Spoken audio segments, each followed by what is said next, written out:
parcel फैलायबाय नै हरनि एम्बु जानो ये हे पार्सेल अमेज़न का क्या चीज है टॉर्च दे अनबॉक्सिंग नोंबो अनबॉक्सिंग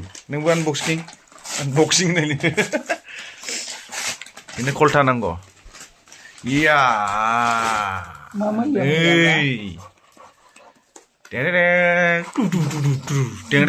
नुदों मानो फिसा जानो नुदों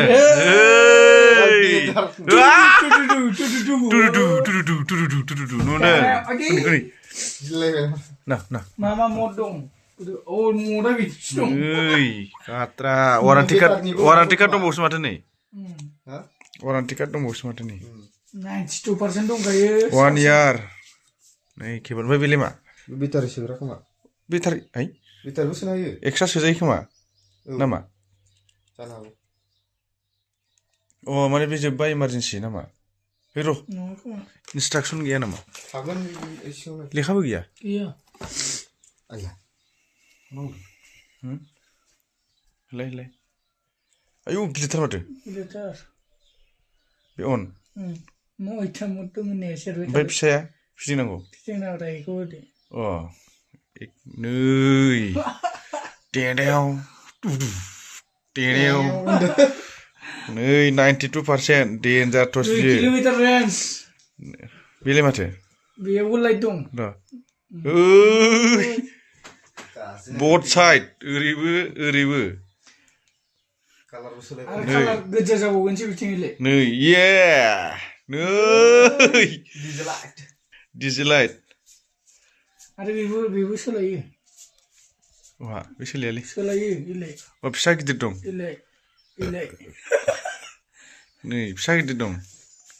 बा नै स्ल' इदिबारे खेबसेनो जोंबाय आरो ना नैबे एसे फिसा बेबो फिसासिन माने खम आरोखि होबाय सार्जिं पर्टखौ नायलाय बेलेब्रा नै बे USB बखौलाय बेखौ हमना बोलाय बेखौ हमनानै बो बिदि बेखौथ' बोदोंमोन आं ओरै हमनानै बोब्रा ओरै मोनहाया आसुगुर गैया बोलाय ना गवा इलायथो चार्जाराथ' मा टाइप C नङा ना बेयो बे माबा USB केबोल अ नै बेयाव सोनानै नै बेयाव चार्ज होजायो खोमा मबाइलजों माबाया चार्ज होग्रा माबाया अ इयो बेनोथ' बुस्थुआवहाय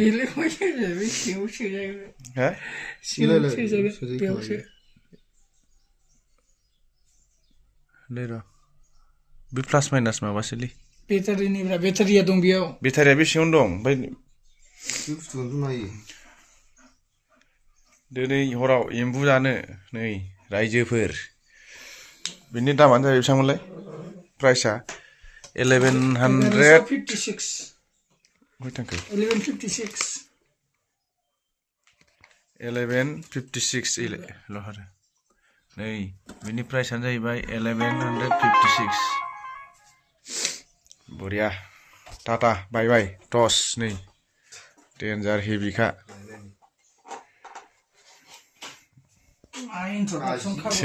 जानो माथो इन्सट्राक्सन लेखाबो गैया मारै जाखो फोर वारान्टि कार्डआ वारान्टि कार्ड दं 1 बोसोर दंलै लाबो वारान्टि कार्ड